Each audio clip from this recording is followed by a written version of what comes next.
Hello નમસ્કાર વિદ્યાર્થી મિત્રો, વૈદ ડિજિટલ એજ્યુકેશનમાં આપનું હાર્દિક સ્વાગત છે. આજે આપણે ધોરણ 6 વિશે વિજ્ઞાન કુતૂહલમાં પાઠ નંબર 3 ઉચિત આહાર સ્વસ્થ શરીરનો માર્ગ, જેનું 100% ટાઈપિંગ સાથે આપણે સંપૂર્ણ ચાલો જ્ઞાનને સમૃદ્ધ બનાવીએ, તો એનું આપણે સોલ્યુશન જોવાના છે. તો ખાસ વિદ્યાર્થી મિત્રો, ચેનલમાં નવા હોય તો ચેનલ સબસ્ક્રાઇબ કરી બાજુમાં બેલ આઇકન પ્રેસ કરો, જેથી તમને આવા ધોરણ 6 થી 12 સુધીના વિડિયો લેક્ચરની નોટિફિકેશન મળી શકે. વિડિયો લાઈક કરો, તમારા મિત્રો દોસ્તોને શેર કરો.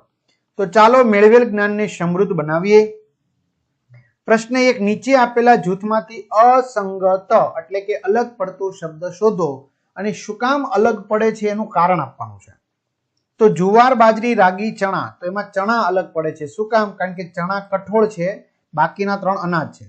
રાજમા, મગ, સોયાબીન, ચોખા, તો ચોખા અલગ પડશે કારણ કે ચોખા અનાજ છે, બાકીના 3 કઠોળ છે. હવે વિદ્યાર્થી મિત્રો, ઘણાની કમેન્ટ આવે છે વાલી વિદ્યાર્થી મિત્રોને કે આવા અમારા પાઠની સમજૂતી જોઈ છે સર. તો ધોરણ 6 સંપૂર્ણ અભ્યાસક્રમ મુજબના ગણિત, વિજ્ઞાન, અંગ્રેજી, સામાજિક વિજ્ઞાનના વિડિયો લેક્ચર, ગણિત કલ્પેશ સર વિરડિયા, વિજ્ઞાન ફેનિલ સર, અંગ્રેજી સાહિલ સર જીવાણી, સામાજિક વિજ્ઞાન પરેશ સર વિરડિયા, બરાબર, આ બધાના વિષય પ્રમાણે જોતા હોય તો પણ વિડિયો લેક્ચર આપણી વેદ ડિજિટલ એજ્યુકેશન નામની એપ્લિકેશનમાંથી મળી જશે. બધાના સરસ મજાના 2 વિડિયો ડેમોમાં આપેલા છે, તમે જોઈ લેશો. બહુ સરસ સમજાવવામાં આવેલું છે. આ સિવાય બધી વસ્તુ, જો તમે સ્વાધ્યાય પોથી છે, પેપર છે, બધું ગૂગલ પ્લે સ્ટોર કે જ્યાંથી ગેમ ડાઉનલોડ કરો ત્યાં જઈને વેદ ડિજિટલ એજ્યુકેશન નામની એપ્લિકેશન ડાઉનલોડ કરો. ઓપન કરશો, આ પેજ ખુલે, એમાં તમારા પોતાના મોબાઈલ નંબર નાખો, સેન્ડ ઓટીપી કરો. 4 આંકડાનો ઓટીપી નાખશો એટલે પેડ કોર્સમાં વિદ્યાર્થી મિત્રો પેડ પ્લાન તમને મળી જશે. એમાં ધોરણ 6 માં જવાનું, બરાબર, એટલે તમે આ પ્લાન મેળવી શકશો. અને 3 થી 12 માં જશો એટલે ધોરણ ખુલશે તમારું 6ઠું, એમાં સંસ્કૃત છે, હિન્દી છે, ગુજરાતી છે, વિડીયો પણ જોઈ શકશો. ભારતમાં પરંપરાગત અને આધુનિક રાંધણ પદ્ધતિઓની ચર્ચા કરો. ચલો, પરંપરાગત અને આધુનિક. પરંપરાગત એટલે જે વર્ષોથી ચાલી આવતી હોય તે. તો રાંધવાનું કાર્ય મોટે ભાગે પરંપરાગત ચૂલા પર થતું હતું, જ્યારે આધુનિકમાં રાંધવાનું કાર્ય મોટે ભાગે ગેસ કે સગડી ઉપર થાય છે. તેમાં ખાંડવાની કે દળવાની ક્રિયા ખલદસ્તાનો ઉપયોગથી હાથ વડે થતી હતી, અને હાલના દિવસોમાં વીજળીથી ચાલતા ગ્રાઇન્ડર, મિક્સર વડે સહેલાઈથી ખાંડવામાં કે દળવામાં આવે છે.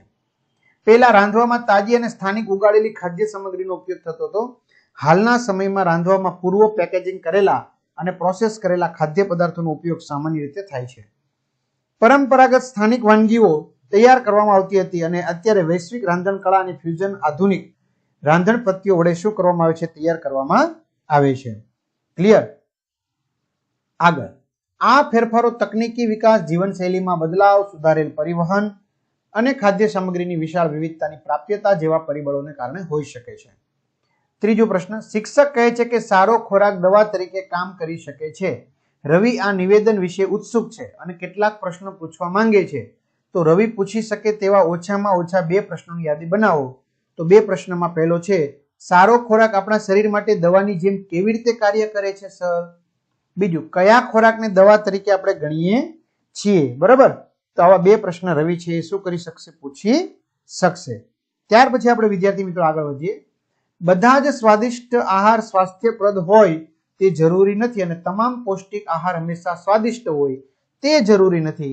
આ બાબતે તમારા વિચારો ઉદાહરણ સાથે રજૂ કરો. તો બટાકાની chips, chaat, bread, pakoda, vada pav, pizza, burger વગેરે ખૂબ જ સ્વાદિષ્ટ અને કેવા છે? માણવા લાયક ખોરાક છે, પરંતુ આવા ખોરાક પૌષ્ટિક અને સ્વાસ્થ્યપ્રદ હોતા નથી. આ ખાદ્ય પદાર્થોમાં મેંદો, પુષ્કળ તેલ અને મસાલા હોય છે, તેથી તે આપણા સારા સ્વાસ્થ્ય માટે પસંદગી પાત્ર નથી. જ્યારે પૌષ્ટિક ખોરાક જેવા કે બાફેલા શાકભાજી, પાંદડાવાળા શાકભાજી, કઠોળ વગેરે જે હંમેશા સ્વાદિષ્ટ હોતા નથી અને ખાવામાં પસંદગીમાન હોતા નથી, પરંતુ આવા ખોરાક આપણા શરીરના પોષણની જરૂરિયાત પૂરી પાડે છે, કારણ કે તેમાં જરૂરી પોષક તત્વો જેવા કે પ્રોટીન, વિટામિનો, ખનિજ ક્ષારો વગેરે હોય છે. તેથી બધા પૌષ્ટિક ખોરાક આપણા શરીરને મજબૂત અને સ્વસ્થ રાખવામાં મદદ કરે છે. પાંચમું, મેદુ શાકભાજી નથી ખાતો પણ બિસ્કિટ, નૂડલ્સ અને વ્હાઇટ બ્રેડનો આનંદ માણે છે. તેને વારંવાર પેટમાં દુખાવો અને કબજિયાત રહે છે. આ સમસ્યામાંથી છુટકારો મેળવવા માટે તેણે પોતાના આહારમાં શું ફેરફારો કરવા જોઈએ? તમારો જવાબ સમજાવો. તો મેદુએ બિસ્કિટ, નૂડલ્સ અને વ્હાઇટ એટલે કે સફેદ બ્રેડ ખાવાનું ટાળવું જોઈએ, કારણ કે આ બધો ખોરાક મેંદામાંથી બને છે. મેંદો આપણા શરીરમાં સહેલાઈથી પચતો નથી. આવો ખોરાક પાચક રેસા ધરાવતો નથી. મેદુએ તેના આહારમાં આખા અનાજ, ફણગાવેલા કઠોળ, ઋતુ અનુસાર તાજા ફળો, પાંદડાવાળા શાકભાજી સમાવવા જોઈએ. આ ખોરાક પાચક રેસાથી ભરપૂર છે, જેથી તે પેટના દુખાવા અને કબજિયાતમાંથી છુટકારો મેળવી શકે. આ ઉપરાંત તેણે દહીં અને છાશ તેના ખોરાકમાં સમાવવા જોઈએ કે જેથી તેને તેની પાચનને લગતી મુશ્કેલીઓમાંથી રાહત મળે. છઠ્ઠો સવાલ, રેશમાને ઝાંખા પ્રકાશ એટલે કે ઝાંખા અંજવાળામાં વસ્તુઓ જોવામાં તકલીફ પડતી હતી એટલે ડોક્ટરે તેની આંખોની તપાસ કરી અને એક ખાસ વિટામિન લેવાનું સૂચવ્યું. તો તેમણે તેને આ માટે તેના આહારમાં કેટલાક ખાદ્ય પદાર્થો સામેલ કરવાની પણ સલાહ આપી. તો પહેલો સવાલ, તે કયા ત્રુટિજન્ય રોગથી પીડાઈ રહી છે? તો રેશમા રતાંધળાપણા એટલે કે આંખની દ્રષ્ટિની નબળાઈના ત્રુટિજન્ય રોગથી પીડાઈ રહી છે. તેના ખોરાકમાં આહારના કયા ઘટકની ઉણપ હોઈ શકે છે? તેના ખોરાકમાં આહારના ઘટક વિટામિન એની ઉણપ હોઈ શકે છે. તેની આ સમસ્યાને દૂર કરવા માટે તેણીએ આહારમાં ખાવા જોઈએ તેવા કોઈ પણ 4 ખાદ્ય પદાર્થોના નામ. તો વિટામિન એ થી ભરપૂર હોય એવા પપૈયું, ગાજર, કેરી, દૂધ વગેરે ખાવા જોઈએ. સાતમો સવાલ, તમને નીચેની વસ્તુઓ આપવામાં આવેલ છે. પહેલું, ટીનમાં ભરેલો ફળોનો રસ તૈયાર. બીજું, તાજા ફળોનો રસ. અને ત્રીજું, તાજા ફળ. તો તમે કયું પસંદ કરશો, શા માટે? તો હું આપેલ 3 ખાદ્ય વસ્તુમાંથી તાજા ફળને વધુ પસંદ કરીશ, કારણ કે તાજા ફળ વધુ પોષક તત્વો, પાચક રેશા, કુદરતી શર્કરા અને સ્વાદ પૂરા પાડે છે. જ્યારે તાજા ફળોના રસમાં મોટા ભાગના રેશા દૂર કરવામાં આવે છે અને ટીનના ભરેલા ફળોના તૈયાર રસમાં ઘણીવાર ખાંડ અને પ્રિઝર્વેટિવ્સ ઉમેરવામાં આવે છે. વળી તે તાજા ફળ જેટલા આરોગ્યપ્રદ પણ નથી. આઠમો સવાલ, ગૌરવને પગમાં ફ્રેક્ચર થયું હતું તો તેના ડોક્ટરે હાડકાને સંરેખિત કર્યા અને પ્લાસ્ટર લગાવ્યું અને કેલ્શિયમની ગોળીઓ પણ આપી. બીજી મુલાકાત વખતે ડોક્ટરે તેને કેલ્શિયમની ગોળીઓની સાથે વિટામિન ડી નું સિરપ આપ્યું. તો આકૃતિ 3.5 નો સંદર્ભ લો અને નીચેના પ્રશ્નોના જવાબ આપો. તો ડોક્ટરે ગૌરવને કેલ્શિયમની ગોળીઓ કેમ આપી? તો જવાબ છે, ડોક્ટરે ગૌરવને કેલ્શિયમની ગોળી આપી કારણ કે કેલ્શિયમ હાડકાને સ્વસ્થ રાખવામાં મહત્વનો ભાગ ભજવે છે. હાડકાના ફ્રેક્ચરમાં તે જોડાણના સમારકામ અને રૂઝવવાની પ્રક્રિયામાં જરૂરી છે. બીજી મુલાકાત વખતે ડોક્ટરે કેલ્શિયમની ગોળીઓની સાથે વિટામિન ડી સિરપ શા માટે આપ્યું? તો બીજી મુલાકાત વખતે ડોક્ટરે કેલ્શિયમની ગોળીઓની સાથે વિટામિન ડી નું સિરપ આપ્યું કારણ કે વિટામિન ડી ની શરીરમાં કેલ્શિયમને શોષવામાં મદદ કરે છે. ડોક્ટરે આપેલ દવા વિશે તમારા મનમાં કયો પ્રશ્ન ઉદ્ભવે છે? તો ડોક્ટરે આપેલ દવા વિશે મારા મનમાં ઉપસ્થિત થતો પ્રશ્ન નીચે મુજબ છે. ગૌરવને કેટલા સમય સુધી સૂચવેલી દવાઓ લેવાનું ચાલુ રાખવાની જરૂર છે? 9મો પ્રશ્ન, ખાંડ કાર્બોહાઈડ્રેટનું ઉદાહરણ છે. ખાંડનું પરીક્ષણ આયોડિનના દ્રાવણથી કરવામાં આવે છે તો તે ભૂરા કાળા રંગમાં બદલાતું નથી. તો આવું થવાનું સંભવિત કારણ શું હોઈ શકે? તો આયોડિનના દ્રાવણ વડે ખાંડનું પરીક્ષણ કરવાથી તે ભૂરા કાળા રંગમાં બદલાતું નથી, કારણ કે આયોડિનનું દ્રાવણ સ્ટાર્ચ સાથે ખાસ પ્રતિક્રિયા આપે છે, શર્કરા સાથે નહીં. શર્કરા અને સ્ટાર્ચ બંને રાસાયણિક રીતે અલગ પ્રકારના પદાર્થો છે, તેથી આયોડિનના દ્રાવણ સાથે ખાંડનું પરીક્ષણ કરવાથી ભૂરા કાળા રંગમાં બદલાતું નથી. 10મું, રામનના આ વિધાન વિશે તમે શું વિચારો છો? બધા સ્ટાર્ચ કાર્બોહાઈડ્રેટ હોય છે, પરંતુ બધા કાર્બોહાઈડ્રેટ સ્ટાર્ચ નથી. તમારા જવાબને ચકાસવા માટે એક પ્રવૃત્તિ સૂચવો અને તેનું તમારે વર્ણન કરવાનું છે. તો વિચાર, સ્ટાર્ચ એ કાર્બોહાઈડ્રેટનો એક પ્રકાર છે. કાર્બોહાઈડ્રેટ એક મોટો પોષક તત્વોનો વર્ગ છે જેમાં ખાંડ આવી જાય, સ્ટાર્ચ આવી જાય, ફાઈબર, ગ્લાયકોજન જેવી અનેક ઉપવર્ગો આવી જાય. જેમ કે બધા કૂતરા પ્રાણીઓ છે, પરંતુ બધા પ્રાણીઓ કૂતરા નથી. બરાબર, કોઈ ગાય હોય, કોઈ ભેંસ હોય એમ. સ્ટાર્ચ ઘાસફૂસ, બટાટા, ચોખા, ઘઉં વગેરેમાંથી મળે છે, જ્યારે ખાંડ ફળોમાંના ફ્રુક્ટોઝ, દૂધનો લેક્ટોઝ વગેરે કાર્બોહાઈડ્રેટ છે પણ સ્ટાર્ચ નથી.